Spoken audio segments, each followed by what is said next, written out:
Hari libur, Dinara dan teman-temannya berjalan mengelilingi desa. Mereka melihat sekelompok orang sedang menanam pohon di lingkungannya. Banyak tanaman yang harus mereka tanam.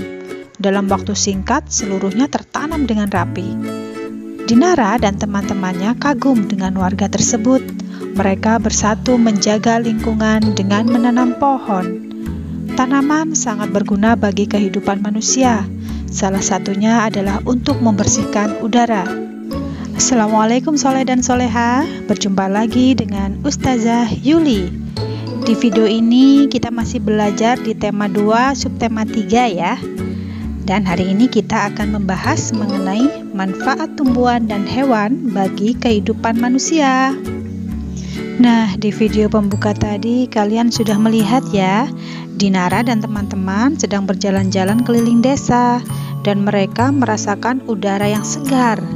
Udara yang segar dikarenakan banyaknya tanaman di lingkungan sekitar. Salah satu manfaat tanaman adalah membersihkan udara. Tumbuhan dan hewan di sekitar memberikan banyak manfaat bagi kehidupan manusia. Berbagai macam kebutuhan manusia dapat terpenuhi dari tumbuhan dan hewan. Tumbuhan dan hewan termasuk sumber daya alam yang tidak terbatas.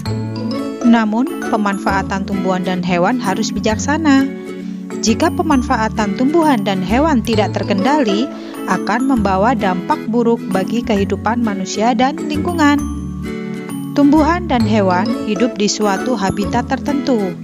Habitat adalah tempat suatu makhluk hidup tumbuh dan berkembang biak. Tidak semua tumbuhan dan hewan dapat hidup di sembarang tempat. Berikut ada beberapa manfaat hewan dan tumbuhan sesuai dengan habitatnya. Untuk tumbuhan, yang pertama ada teratai. Teratai memiliki habitat di air tenang seperti rawa, danau, dan kolam. Tumbuhan teratai memiliki manfaat menyerap polutan di air dan sebagai tempat berlindung biota air. 2. Kayu cendana. Kayu cendana merupakan jenis kayu yang dapat dimanfaatkan untuk wewangian. Kayu cendana tidak dapat hidup di sembarang tempat. Tumbuhan cendana banyak terdapat di Nusa Tenggara Timur. Baunya yang harum membuat kayu cendana banyak diburu. Akibatnya banyak pohon yang ditebangi. Perlu diketahui, kayu cendana yang dapat dimanfaatkan adalah kayu cendana yang berumur tua. Untuk mencapai usia tersebut, diperlukan waktu bertahun-tahun menanamnya. 3. Kaktus. Tumbuhan kaktus memiliki habitat daerah-daerah kering seperti gurun pasir. Jika tumbuhan kaktus ditanam di daerah lembab dengan intensitas matahari kurang, maka tumbuhan kaktus tidak dapat tumbuh dan berkembang dengan baik. Selain sebagai tumbuhan hias, kaktus memiliki manfaat menyerap karbon dioksida di udara untuk proses fotosintesis. Ada juga loh tanaman yang dapat dimanfaatkan sebagai pagar. Ya, tanaman itu adalah beluntas. Beluntas adalah tumbuhan semak. Tumbuhan ini bercabang banyak, berusuk halus, dan berbulu banyak. Beluntas dapat tumbuh di daerah kering, tanah keras, dan berbatu. Tingginya bisa mencapai 3 meter. Dengan habitat dan ciri fisiknya tersebut, beluntas banyak dimanfaatkan sebagai tanaman pagar. Banyak rumah-rumah menggunakan beluntas sebagai pagar hidup. Pohon jati. Pohon jati tumbuh di daerah iklim kering dengan karakteristik tanah agak basah. Pohon jati banyak ditemukan di hutan di Jawa Tengah, Jawa Timur, Pulau Bali, dan masih banyak lagi. Kegunaan pohon jati antara lain sebagai bahan bangunan, untuk membuat furniture seperti kursi, meja, atau kerajinan lain. Pohon jati biasanya meranggas di musim kemarau. Tujuannya adalah untuk mengurangi penguapan. Pohon bakau. Pohon bakau dapat kita jumpai di hutan bakau atau mangrove yang banyak terdapat di daerah pesisir. Mangrove atau hutan bakau punya banyak manfaat bagi manusia maupun kehidupan alam di sekitarnya. Pohon bakau beradaptasi terhadap lingkungannya dengan akar tunjang dan akar napas. Manfaat pohon bakau dengan akarnya tersebut terhadap lingkungan adalah dapat mengurangi abrasi laut. Selain tumbuhan atau tanaman, hewan juga berguna bagi kehidupan manusia loh. Kerbau termasuk hewan memamah biak. Tempat hidup kerbau yaitu di tempat yang berlumpur atau basah untuk berkubang. Kerbau dimanfaatkan tenaganya oleh manusia untuk membajak sawah dan sebagai alat transportasi. Lebah. Lebah termasuk serangga yang hidup secara berkelompok. Habitat lebah di tempat lembab. Lebah menghasilkan cairan yang kita kenal sebagai madu. Madu memiliki banyak manfaat bagi manusia, seperti memperkuat sistem kekebalan tubuh, menyembuhkan luka, dan menyehatkan jantung. Keong sawah. Keong sawah atau tutut hidup di perairan dangkal yang berdasar lumpur. Keong sawah banyak hidup di sawah, rawa-rawa, pinggir danau, dan pinggir sungai kecil. Keong sawah berguna untuk membersihkan lumut di kolam ikan. Keong membersihkan lumut atau rumput yang biasanya tumbuh mengambang di atas air. Bebek. Bebek memiliki selaput pada kakinya.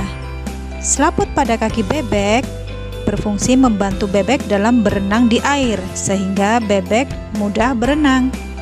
Habitatnya di darat seperti di daerah kering maupun air, serta daerah berlumpur. Telur bebek bisa dimanfaatkan untuk bahan makanan. Manfaat hewan bagi manusia dan lingkungan. 1. Penghasil bahan pangan.